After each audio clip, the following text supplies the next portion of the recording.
여러분, 제가 오늘 이렇게 빨간 거 했어요. 앞에 여기에도 이제 빨간 거고요. 여러분은 아시는지 모르지만 십자가 뒤에도 원래 불빛이 있어요. 십자가 뒤에도 평상시에는 이제 하얀 거, 녹색, 보라색, 빨간색 이렇게 십자가 불을 켜놓거든요. 근데 예배 시간은 껐어요. 끈 이유는 영상이 나가면 이게 막 퍼져 보여요.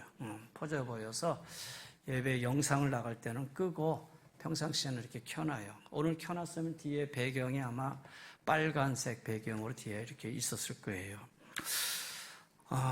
목사님 오늘은 뭐 빨간 거 매고 하고 오셨네. 뭐 넥타이도 빨간색이네.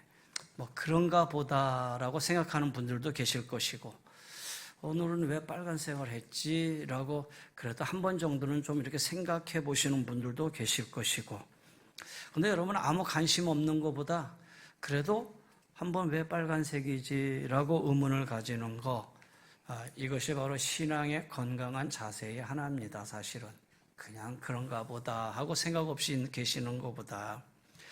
왜 색이 바뀌어지냐 하면은 교회력에 의한 것입니다. 그래서 색깔마다 의미가 있어요. 성탄절을 앞두고 대강절이 되면 보라색으로 합니다. 예수님 만왕의 왕입니다. 그런 의미고요. 그리고 성탄절과 부활절 때는 흰색으로 합니다. 흰색. 예수님 우리를 구원하셨습니다. 죄에서 깨끗게 해주셨습니다. 하나님의 자녀입니다. 라는 고백이고요. 그리고 오늘같이 성령 강림 주일은 빨간색입니다. 성령님을 상징하는 그런 색입니다. 그리고 평상시에는 다 녹색입니다. 다 녹색이에요. 그래서 1년 중에서 녹색으로 있는 시간이 제일 길어요. 제일 길어요. 그리고 1년에 딱 한 번 빨간색을 하는 날이 오늘입니다. 그래서 오늘은 빨간색 딱 하루, 한 주. 그리고 다음 주 되면 또 이제 달라질 거예요. 그래서 여러분이 보면서 교회력에 의해서 앞에 이 목사가 하고 있는 이 로고도 그렇고 이렇게 바뀌어지는구나. 여러분 그렇게 보시면은 주일날 와서 오늘 드려지는 예배의 의미를 한 번 더 깨닫게 될 것입니다. 원래 이 성령 강림절은 구약의 유대인의 관점에서 보면 유대인의 절기인 오순절입니다. 그리고 이 오순절을 구약에서 여러분 성경 읽다 보면 맥추절이라는 말도 나오고 칠칠절이라는 말도 나와요. 그래서 오순절을 칠칠절, 맥추절 뭐 이렇게도 불러요. 출애굽기 19장 이후에 보면은 하나님께서 모세를 통해서 이스라엘 백성에게 십계명 율법을 주시는데 그날이 언제냐? 이집트에서 나온 지 50일째 되는 날이었어요. 여러분 알다시피 6월절 하나님이 이스라엘 백성들을 출애굽하는데 이집트의 모든 장자를 다 쳐서 죽이게 하잖아요. 그리고 그때의 이스라엘 백성이 6월절에 애굽에서 나오게 되는 거예요. 나와서 50일째 되는 날, 오순절에 그날에 율법을 주시면서 하나님이 그 백성을 향해서 너희는 내 백성이다 라고 선포를 하고 나는 너희의 하나님이다 라고 선포를 해요. 그래서 십계명 율법을 주면서 너희는 나의 백성이고 나는 너희의 하나님이다 라고 선포한 날 오순절입니다.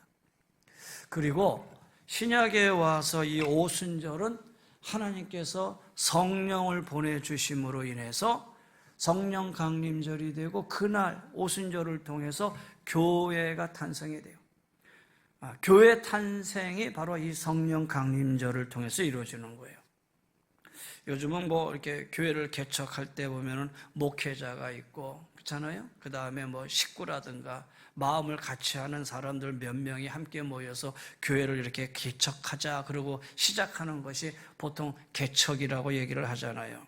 그런데 이때 1세기 이 당시에는 예수님의 제자들, 그 제자들이 모여서 우리가 교회를 한번 시작해보자 해서 한 게 아니라 그냥 그들이 모여서 기도하고 있을 때에 성령님이 임하게 되었고 성령이 임재하심으로 인해서 자연스럽게 교회가 시작하게 된 것이다라는 거예요. 그날이 바로 오늘 성령 강림절, 성령이 임하심으로 인해서 교회가 시작되어진 날이다라는 거예요. 예수님께서 제자들에게 너희는 아버지의 약속을 기다리라 하시고 하늘로 올라가셨어요.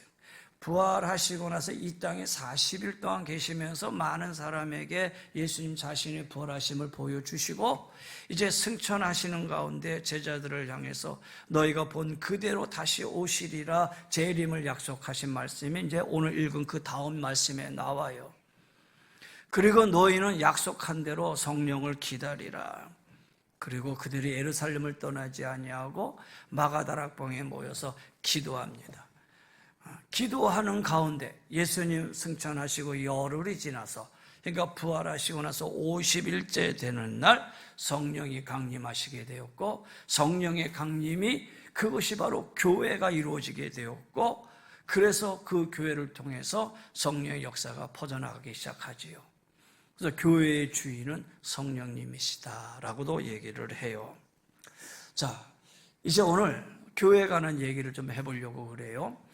5월 가정의 달을 통해서 어버이주일, 어린이주일 다 지냈고요. 오늘은 성령 강림을 통해서 교회에 관한 얘기를 좀 하려고 해요. 여러분, 하나님이 세우신 기간, 하나님이 세우신 기간이 두 개가 있는데 그것이 가정하고 교회예요.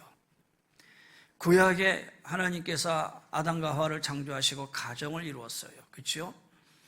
하나님이 가정을 세우신 거예요. 그리고 신약에 하나님이 교회를 세우셨어요. 그런데 이 가정과 교회는 아주 그 하나로 주제로 연결되는 게 있는데 그 하나의 주제가 뭐냐면은 행복이에요. 행복이다라는 거예요. 무슨 얘기냐면은 이 행복이 양면성을 띠고 있는데 하나는 우리의 행복이에요. 인간의 행복이에요. 그리고 또 하나는 하나님의 행복이다라는 거예요. 무슨 얘기냐면 가정이 가정답게 세워져서 그 가정이 그 가족들이 행복하게 살아가는 것, 그런데 그 가족이 행복하게 살아가는 것 그들만의 행복으로 끝나는 것이 아니라 하나님의 백성의 가정의 행복함을 보면서 그 행복이 하나님의 행복, 하나님의 기쁨으로 이어진다라는 거예요. 할렐루야. 마찬가지로 교회도 그래요. 교회가 교회답게 세워져서 교회를 이루는 신앙 공동체 구성원들이 여기서 함께 영적인 교제를 나누고 함께 하나님을 섬기면서 서로의 영적인 만족을 누리게 되는 것, 이것이 우리들만의 거룩한 잔치로, 거룩한 교제로 끝나는 것이 아니라 그것이 하나님의 영광, 하나님의 기쁨, 하나님의 행복으로 이어지게 된다는 거예요.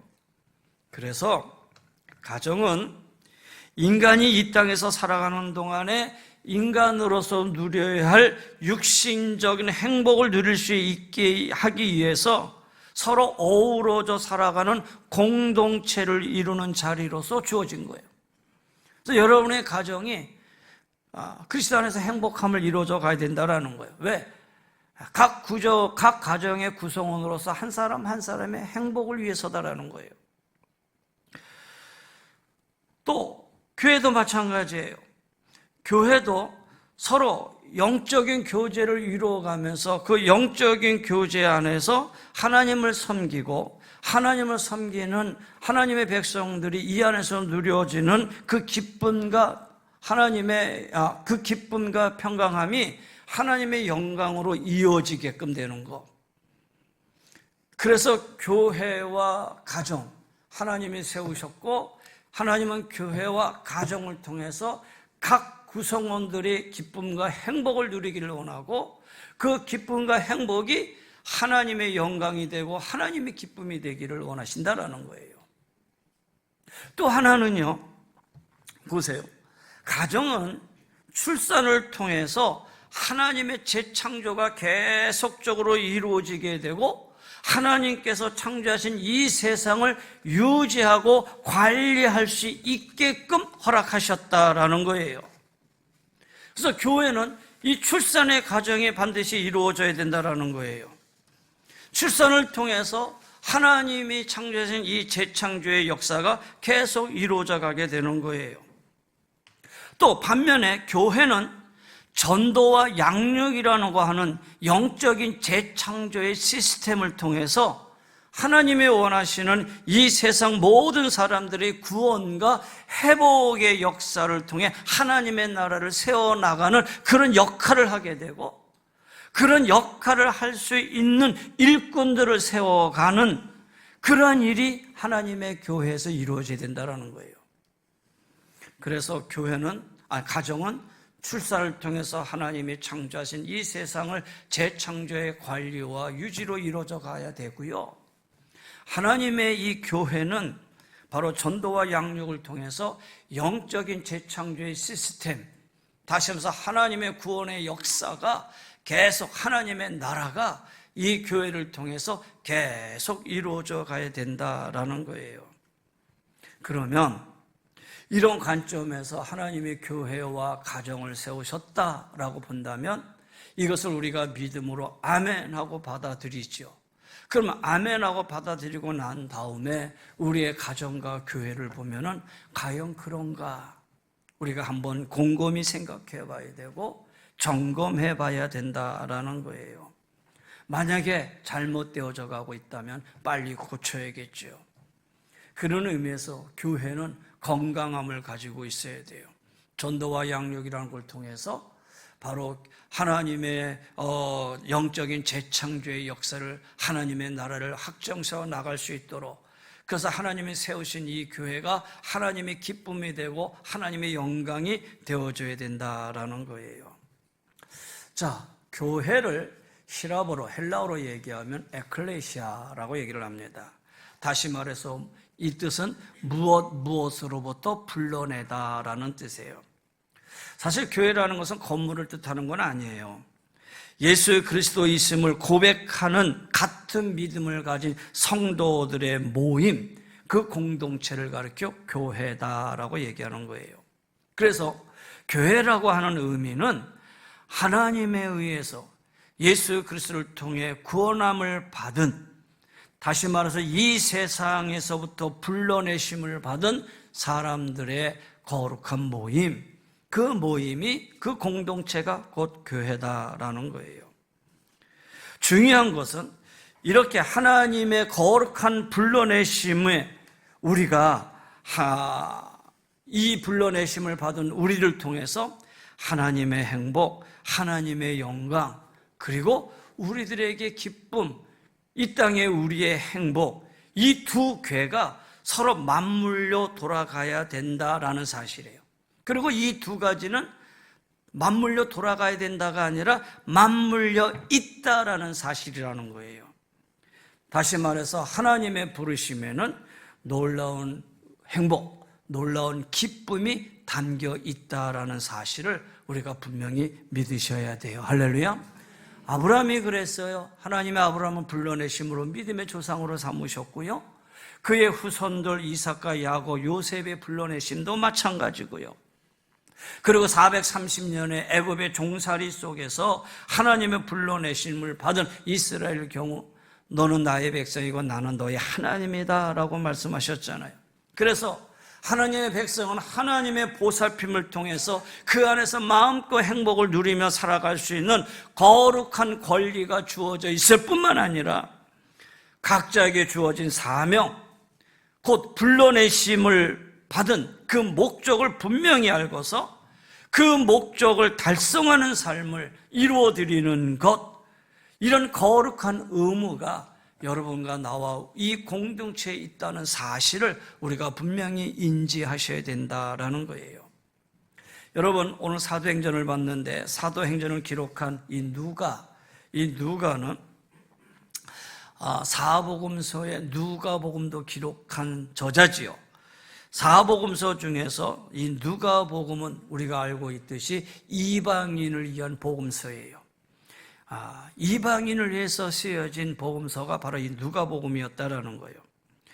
그래서 사복음에 이어서 마태, 마가, 누가, 요한복음에 이어서 이 편집되어 있는 이 사도행전이라고 하는 성경은 4명의 복음서 저자들, 마태, 마가, 누가, 요한에 의해서 여러 가지 각도에 의해서 예수님이 온 세상 사람들을 구원하실 그리스도가 되신다는 이 사실을 어떻게 세상에 전하게 되었고 어떻게 세상에 퍼져나가게 되었는가를 분명하게 보여준 성경이 바로 이 사도행전이라는 거예요.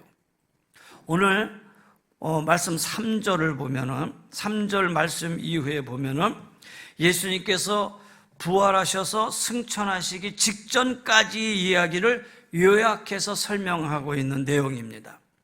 우선 3절 말씀에 보면은 예수님께서 부활하신 후 40일 동안 제자들과 함께 계시면서 예수님의 다시 살아나신 증거들을 하나씩 보여주실 뿐만 아니라 하나님 나라의 일들을 말씀하신 사실을 여기서 증거하고 있어요.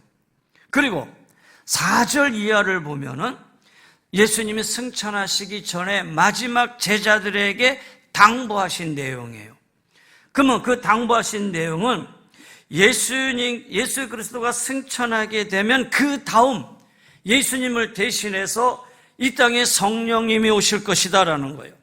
그리고 그 성령님의 오심으로 인해서 너희가 성령으로 거듭날 뿐만 아니라 성령의 능력을 덧입게 됨으로 온 세상에 다니면서 예수 그리스도의 증인의 사역, 다시 말해서 예수님의 사역을 계승해 나갈 수 있도록, 예수님의 사역을 계속해서 증거할 수 있도록 예수님이 지금 제자들을 향해서 당부하고 있는 말씀이다라는 거예요.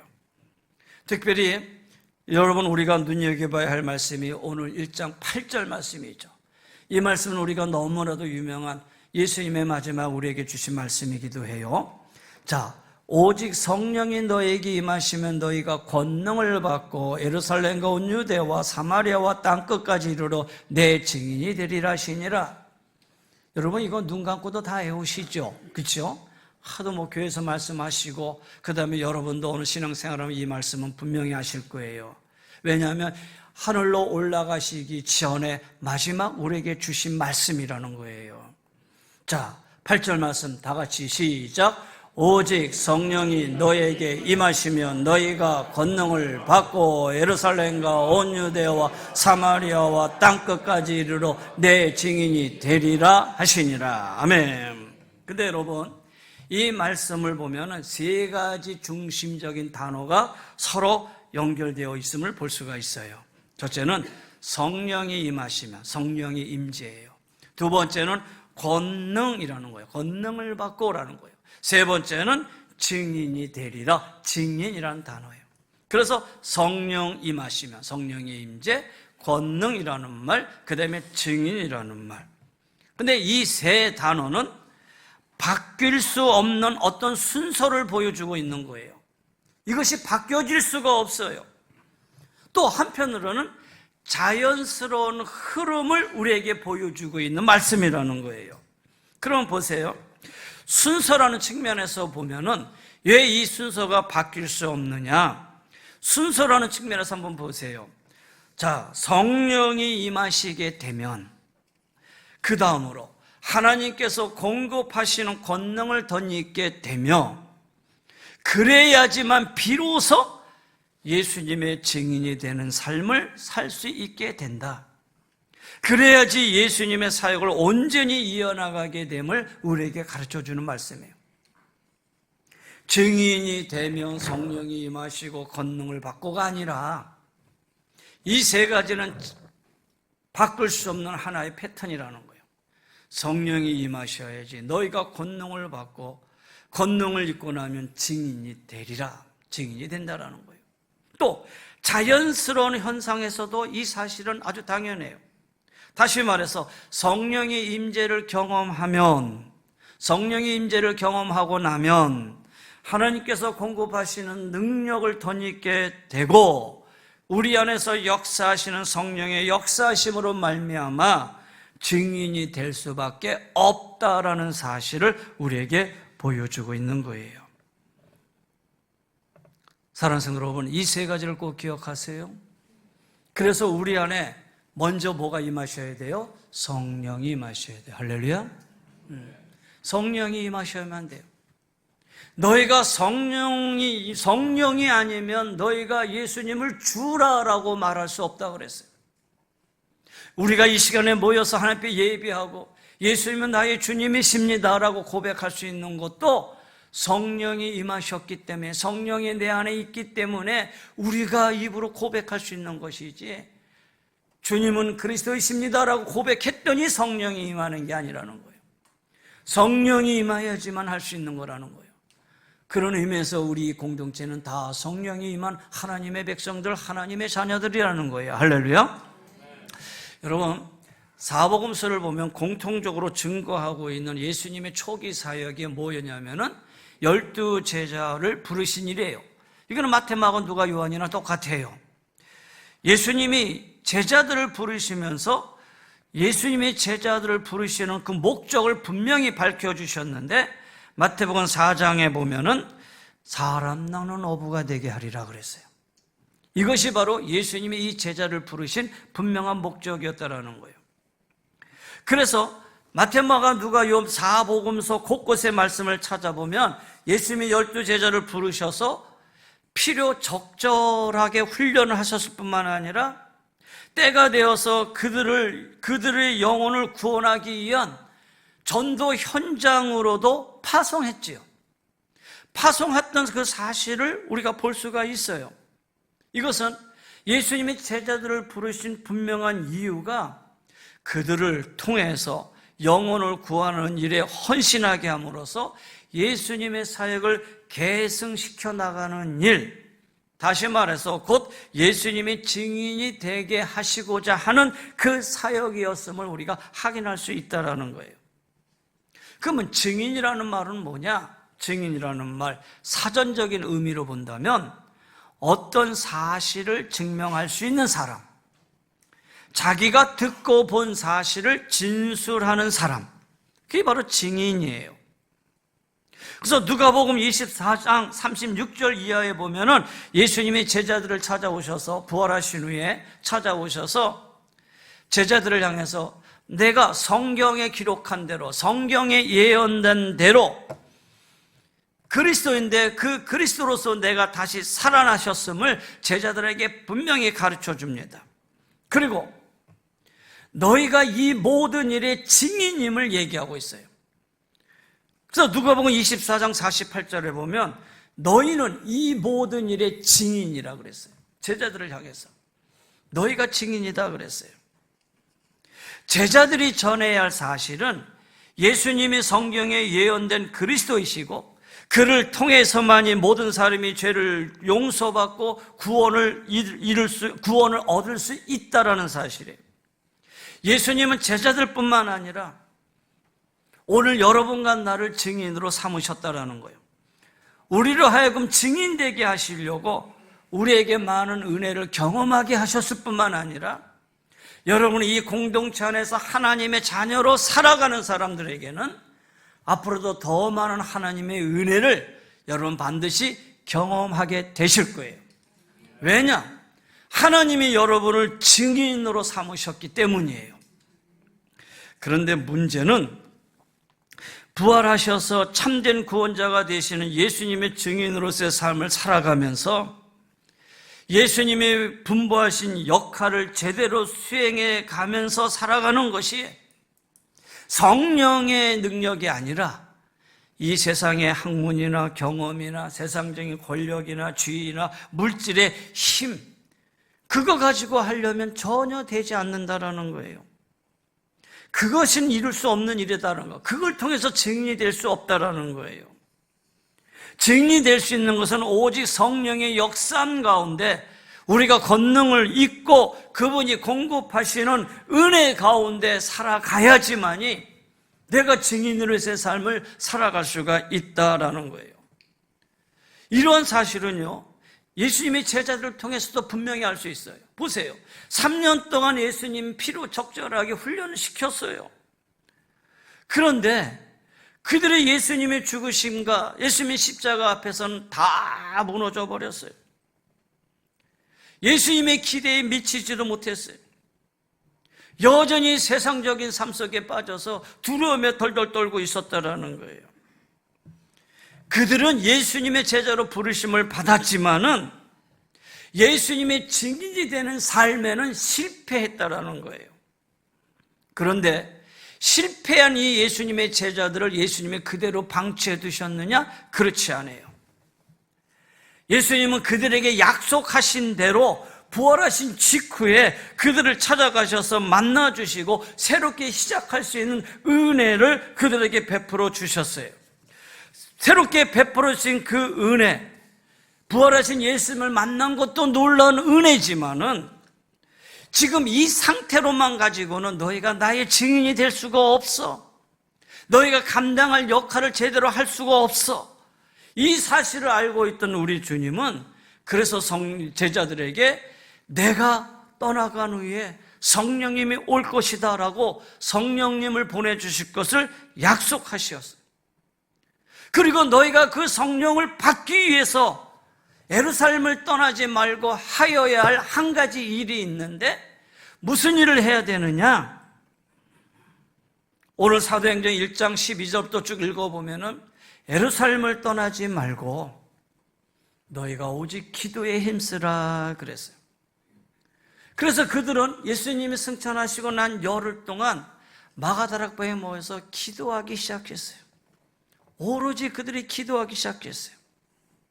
기도에 힘쓰게 된 결과가 오순절 성령 강림이 이루어지게 되었고 그들이 성령의 충만함을 얻게 되었고 성령의 충만함을 받은 그들이 권능으로도 세상을 향해 나가서 증인이 될 수 있는 증인들의 삶을 살게 되었다라는 거예요. 베드로 보세요. 더 이상 겁쟁이 사도가 아니라 이제는 담대하게 예수의 부활을 증거하는 증인으로서의 삶을 살게 되었고요. 그리고 그 증인의 삶을 살 때 수천 명의 사람들이 예수님 앞에 돌아오는 놀란 일들이 초대교회 역사 속에 이루어지고 있었다라는 거예요. 여러분, 여기서 우리가 분명히 알 수 있는 한 가지 사실이 있어요. 예수님의 증인이 되어서 그 사명을 우리가 온전히 감당하기 위해서 우선적으로 해야 할 일은 뭐냐? 기도하는 일이에요. 기도하셔야 돼요. 교회가 기도하지 않으면 성령의 임재하심을 경험할 수가 없어요. 그래서 교회는 기도의 사명을 하셔야 돼요. 그래서 교회는 새벽 예배, 새벽 기도회가 있고 수요 예배, 수요 기도회가 있고 금요일날 금요 기도회가 있고 그것도 부족해서 화요일날 모여 중보 기도회를 하고 있잖아요. 왜? 성령의 임재하심을 경험하셔야만 하기 때문이에요. 사랑하는 성도 여러분, 기도하시길 바랍니다. 할렐루야. 여러분 새벽에 오셔서 기도하시고 물론 여러분이 있는 곳에서 기도하실 수 있어요. 그러나 믿음의 공동체가 함께하고 있는 이 공동체 여러분 새벽을 깨어 나오셔서 기도하세요. 수요 예배 나오셔서 기도하시고 금요 예배 기도하셔요. 우리 믿음의 선조들은 그런 마음으로 모여서 기도했다라는 거예요. 근데 왜 오늘 성령의 역사가 임하지 않고 성령의 능력이 우리에게 덧입지 않느냐? 이유는 한 가지, 기도하지 않았기 때문이에요. 그래서 기도하는 교회는 성령이 임하시게 되고 성령이 임하니까 거기에 폭발적인 성령의 능력이 임하게 되고 능력이 임하게 되니까 자연적으로 증인의 사역이 이루어지게 되고 여러분 이것이 교회가 하나의 길 속에서 이루어나가는 일이다라는 거예요. 바라기는 여러분 기도하시기를 바랍니다. 할렐루야. 기도하는 가운데 성령의 임재하심을 경험하시고요. 성령의 임재하심을 경험하고 나면 여러분 하나님의 능력이 덧입게 됩니다. 거기에 많은 하나님의 은혜를 얻게 될 것입니다. 성령의 능력이 임하게 되면 거기에 하나님의 증인으로서 돼야 할 증인의 일들을 여러분 깨닫게 되고 경험하게 될 거예요. 여러분 육신의 질병은 고침받기 원합니까? 성령 받으시길 바랍니다. 성령의 권능이 임하게 될 겁니다. 여러분의 삶의 터전이 아름답게 되기를 원합니까? 성령 받으시기를 바랍니다. 거기에 성령의 권능이 능력이 함께 이루게 될 줄 믿습니다. 그래서 우리가 신앙생활을 하는 가운데 이런 일들이 모든 일에 내가 증거가 되고 증인이 되는 거예요. 그러면 나가서 예수 그리스도를 전하게 되고 그리스도의 능력을 전하게 되고 복음을 전파하게 되고, 이것이 바로 그리스도 안에서 영적인 재생산이 이루어지는 그러한 일들이 교회가 해야 할 일이다라는 거예요. 자, 이제 말씀을 한번 정리해 보려고 합니다. 사랑하는 성도 여러분, 하나님께서 우리들을 구원해 주시고 우리에게 성령을 주신 목적은 우리들로 하여금 예수님의 증인이 되라는 것입니다. 그런데 성령의 충만을 받고 성령의 능력에 이끌려서 온전한 예수님의 증인이 될 수 있는 것은 오로지 기도에 힘쓸 때만 가능한 것입니다. 그렇기 때문에 여러분, 기도하시기를 바랍니다. 오수절 마가다락방에 모여 기도하고 있던 사람들에게 성령의 충만함이 임하게 되었고, 그들은 세상에 감당할 수 없는 사람들이 되어서 죽음을 마다하지 아니하고 죽음을 두려워하지 않고 예수가 그리스도이심을 담대하게 전하는 증인으로 살아가게 되었고, 주님은 그들을 통해서 놀라운 일들이 일어나게 되었음을 사도행전의 역사는 우리에게 분명히 가르쳐주고 있어요. 이제 하나님이 우리 은혜제일 공동체, 은혜제일 교회를 이곳에 세우시고 저와 저를 하나님의 교회에 하나님 귀한 목사로 세워주시고 또 여러분을 불러주셔서 구원하시고 은혜를 베풀어 주신 목적이 바로 예수님의 증인으로 살아가기 위한 것임을 여러분 믿으시고요. 정말 기도에 힘쓰는 기도의 사람이 되셔서 우리 성도님들 한 분 한 분이 성령의 충만한 가운데 능력을 덧입는, 하나님의 권능을 덧입는 그런 믿음의 사람들이 되셔서 예수님 앞 하나님 앞에 쓰임받는 예수님의 증인으로서 하나님의 몸된 이 교회가 될 수 있도록 여러분, 우리 모두가 기도하고 성령 임하시고 성령의 체험을 얻고 권능을 덧입어서 증인으로서의 삶을 살아갈 수 있는, 그래서 이 땅에서의 우리 기쁨과 행복이 하나님의 영광이 되고 하나님의 기쁨을 올려드릴 수 있는 우리 은혜제일교회 공동체가 되기를, 은혜제일교회가 되기를 주의 이름으로 간절히 권면하며 축원합니다.